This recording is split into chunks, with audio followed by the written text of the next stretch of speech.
Abiximab. Abiximab is an antiplatelet and antithrombotic drug. अब normally ये होता क्या है, this is a monoclonal antibody that binds to the glycoprotein 2b and 3a on platelets.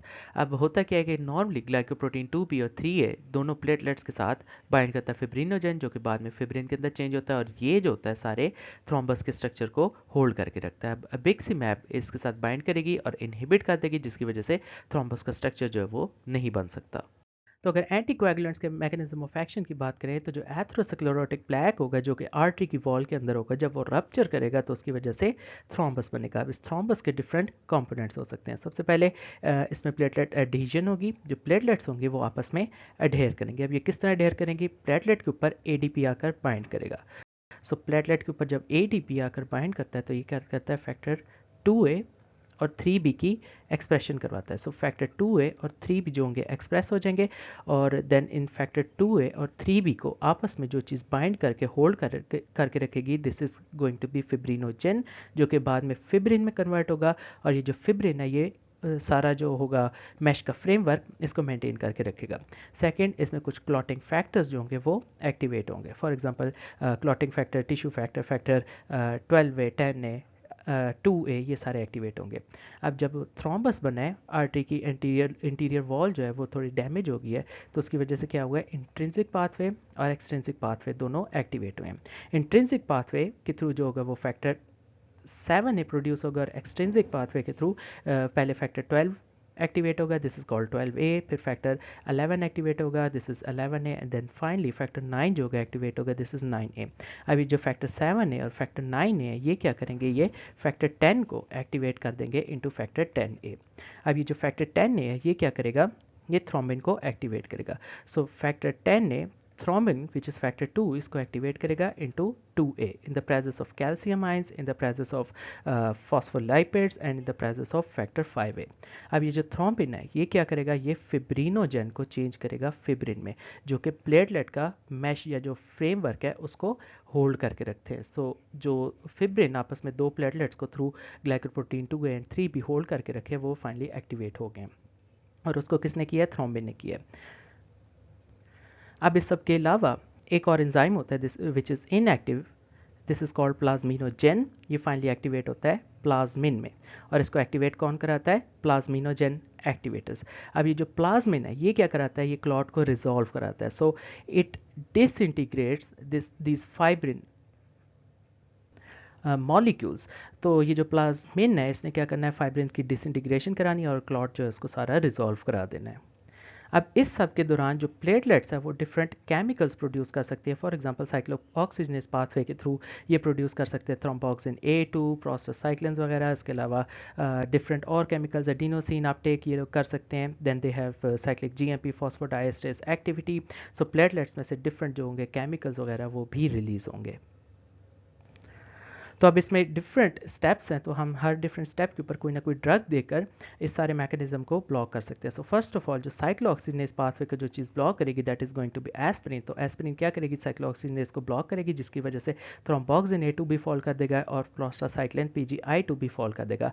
अब क्योंकि thromboxane जो होता है ये प्लेटलेट से निकलता है और प्लेटलेट्स में कोई न्यूक्लियस नहीं होता, तो ये प्लेटलेट्स डिवाइड नहीं कर सकते और थ्रोम्बोक्सिन की जो क्वांटिटी है वो लो ही रहती है. लेकिन जो प्रोस्टासाइक्लिन है ये एंडोथेलियल सेल से निकलता है, तो जब ये ब्लॉक होता है तो एंडोथेलियल सेल्स के अंदर न्यूक्लियस होता है, वो डिवाइड करते हैं और न्यू एंडोथेलियल सेल्स बनाते हैं जो कि एस्पिरिन के अंडर कंट्रोल नहीं होते, और देन वो प्रोस्टासाइक्लिन जो है वो सिक्रीट करते हैं, और अल्टीमेटली जो प्रोस्टासाइक्लिन है वो इंक्रीज कर जाता है और थ्रोम्बोक्सिन जो है वो डिक्रीज ही कर जाता है, जिसकी वजह से जो ब्लड थिनिंग का इफेक्ट है एस्पिरिन की वजह से वो आता है. इसके अलावा हम प्लेटलेट एडहीजन में एक और ड्रग भी दे सकते हैं, दैट इज कॉल्ड डायपेरिडामोल. डायपेरिडामोल क्या करेगी, ये पहले वेजोडाइलेशन करवाएगी. इसके अलावा डायपेरिडामोल ब्लॉक करेगी एडिनोसिन की अपटेक को, और इसके अलावा जो साइक्लिक GMP फॉस्फोडाइएस्टेरेस एक्टिविटी है उसको भी ब्लॉक करेगी. उसके बाद हम क्लोपिडोग्रेल दे सकते हैं। क्लोपिडोग्रेल क्या करेगी, ये जो एडीपी ने रिसेप्टर के साथ ज्वाइन करना था इस चीज़ को ही ब्लॉक कर देगी, क्लोपिडोग्रेल, प्रसोग्रेल, ट्राइकाग्लिलोर वगैरह। इसके अलावा हम एपिक्सीमैब दे सकते हैं, एप्टीफिबाटाइड दे सकते हैं, और ये क्या करेगी, जो फैक्टर 2b और 3a ने बाइंड करना था फाइब्रिनोजन के साथ, इसको ब्लॉक करेगी। सो एपिक्सीमैब, एप्टीफिबाटाइड इस चीज़ को ब्लॉक करेगी। देन हम वाफरीन दे सकते हैं। जब वाफरीन देंगे तो वो जो टिश्यू क्लॉटिंग फैक्टर 2, 7, 9 और 10 है ये ब्लॉक हो जाएंगे। क्यों? क्योंकि वाफरीन जो है वो विटामिन के एपॉक्साइड रिडक्टेज को ब्लॉक करेगी, जिसकी वजह से ये सारे फैक्टर्स जो है वो फॉल कर जाएंगे। इसके अलावा क्या कर सकते हैं, हैपरिन दे सकते हैं। अब हैपरिन क्या करेगा, ये एक्टिवेट करेगा एंटीथ्रोम्बिन 3 को। अब एंटीथ्रोम्बिन 3 के थ्रू ये डिफरेंट फैक्टर्स की इनएक्टिवेशन कराएगा, जिसमें फैक्टर 10 ए इनएक्टिवेट हो जाएगा, उसके अलावा फैक्टर 2 ए जो होगा वो भी इनएक्टिवेट हो जाएगा, और माइनर फैक्टर्स में आ सकते हैं factor 9 A, factor 11 A and factor 12 A. Heparin से मिलता जुलता एक और मॉलिक्यूल है दैट इज कॉल्ड एनॉक्सापैरिन, और ये क्या करेगा, ये भी एक्टिवेट कराएगा एंटीथ्रोम्बिन 3 को, लेकिन ये सिर्फ एक ही फैक्टर को इनएक्टिवेट कराएगा which is factor 10 a. Then इसके अलावा कुछ और ड्रग्स हैं, फॉर एग्जांपल जो चीज़ प्लाज्मिनोजन एक्टिवेटर को एक्टिवेट करेगी, इसको सपोर्ट करेगी, this is going to be alteplase या रेटिप्लेज या टेनेक्टिप्लेज, जिन्हें हम कहते हैं फाइब्रिनोलिटिक एजेंट्स। तो ये क्या करवाएंगे, ये टिश्यू प्लाज्मिनोजन एक्टिवेटर को एक्टिवेट कराएंगे, जिसकी वजह से ज़्यादा से ज़्यादा प्लाज्मिनोजन प्लाज्मिन में चेंज होगा और फाइब्रिन की डिसइंटीग्रेशन होगी और क्लॉट जो होगा रिजॉल्व हो जाएगा। इसके अलावा जो चीज़ इसको ब्लॉक करेगी, प्लाज्मिनोजन को प्लाज्मिन में नहीं कन्वर्ट होने देगी, that is going to be tranexamic acid. अब ट्रांसएग्जामिक एसिड इसकी कन्वर्जन को ब्लॉक करता है, जिसकी वजह से प्लाज्मिन नहीं बनेगा और फिब्रिन जो होगा वो मेंटेन रहेगा, उसकी डिसइंटीग्रेशन नहीं होगी, और इस तरह जो ब्लीडिंग है वो स्टॉप हो जाएगी। इसके अलावा कुछ और भी हमारे पास ड्रग्स है, फॉर एग्जाम्पल जो थ्रोम्बिन है उसको जो चीज़ ब्लॉक करेगी that is going to be lepirudin, bivalirudin, argatroban, dabigatran, ये सारे फैक्टर 2 को ब्लॉक करेंगे। उसके अलावा फाइनली जो फैक्टर 10 को जो चीज़ ब्लॉक करेगी that is going to be apixaban या रेवेरोक्साबान, ये फैक्टर 10A की ब्लॉक करेंगी। सो अगर स्पेसिफिकली या बिक्सीमैब के मैकेनिज्म ऑफ एक्शन की बात करें तो जो प्लेटलेट होता है उसके ऊपर नॉर्मली प्यूरिन रिसेप्टर्स होते हैं, इन रिसेप्टर्स के ऊपर एडीपी ने आकर बाइंड करना होता है। जब नॉर्मली एडीपी इनके ऊपर बाइंड करता है तो प्लेटलेट जो होते हैं वो एक्टिवेट होते हैं, जिसकी वजह से ग्लाइकोप्रोटीन 2b और 3a एक्टिवेट होते हैं, एक्सप्रेस होते हैं। तो जब ग्लाइकोप्रोटीन 2b और 3a एक्सप्रेस होते हैं, ये वो जगह है जहाँ पर फिब्रिनोजन जो होती है वो आकर अटैच होती है और दो प्लेटलेट्स को आपस में जोड़ती है, और इस तरह जो है वो थ्रोम्बस का स्ट्रक्चर जो है वो फॉर्म होता है। बाद में जो फिब्रिनोजन है ये फिब्रिन में चेंज होती है, और यही फिब्रिन इस थ्रोम्बस के सारे स्ट्रक्चर को मेंटेन करके रखती है। सो जो एबिक्सीमैब होता है वो क्या करता है कि जो ग्लाइकोप्रोटीन 2b और 3 है इसके साथ फिब्रिनोजन को अटैच नहीं होने देता, इस रिसेप्टर को ब्लॉक कर देता है। So abciximab is a monoclonal antibody that blocks the glycoprotein 2b and 3a. Thus, it does not let the fibrinogen bind the two platelets together. So, it acts as an antiplatelet, antithrombotic drug, and it inhibits the platelet activation. Abiximab की अगर pharmacokinetics की बात करें, it is given IV और through injection. half life जो है वो 10 to 30 minutes है। क्लिनिकल यूज़ ये हैपरिन के साथ देंगे as an adjunct to heparin and aspirin, और उन पेशेंट्स में जिनकी क्रॉनरी एंजियोप्लास्टी जो है वो होनी है। It prevents restenosis and it prevents reinfarction. और जो एबिक्सीमैब है it is used only once because of its immunogenicity. Abciximab की टॉक्सिसिटी या साइड इफेक्ट्स की बात करें तो उसमें ब्लीडिंग आएगा और थ्रोम्बोसाइटोपिनिया आएगा।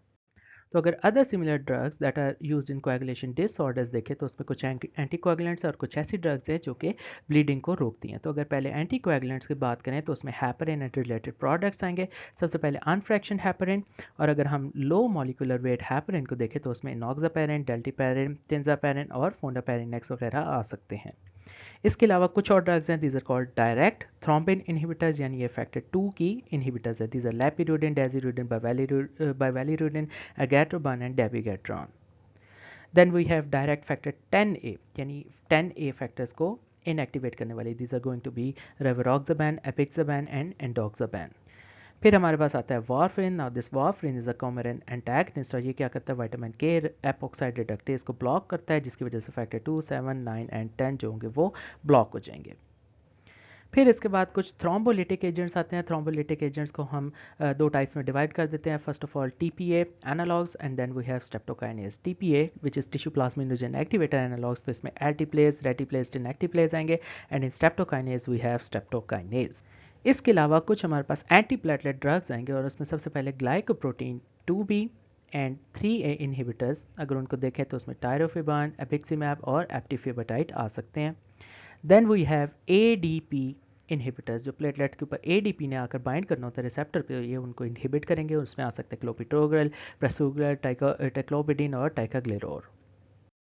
Okay, then we have some other drugs. These are called phosphodiesterase 3 inhibitors. ये जितनी भी हैं ये भी एंटीकोएगुलेंट एक्शन जो है वो शो करेंगे। इसमें डाइपेरिडामोल, एनामरीनोन, मिलरिनोन, सिलोस्टाजोल, एनॉक्सिमोन और थियोफाइलिन आ सकती हैं।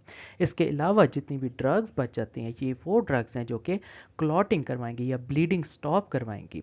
तो इन ड्रग्स में आ सकता है सबसे पहले रिवर्सल एजेंट्स, जिसमें आएगा विटामिन के, जिसे कहेंगे फाइटोनाडियोन। उसके अलावा प्रोटामीन आ सकता है।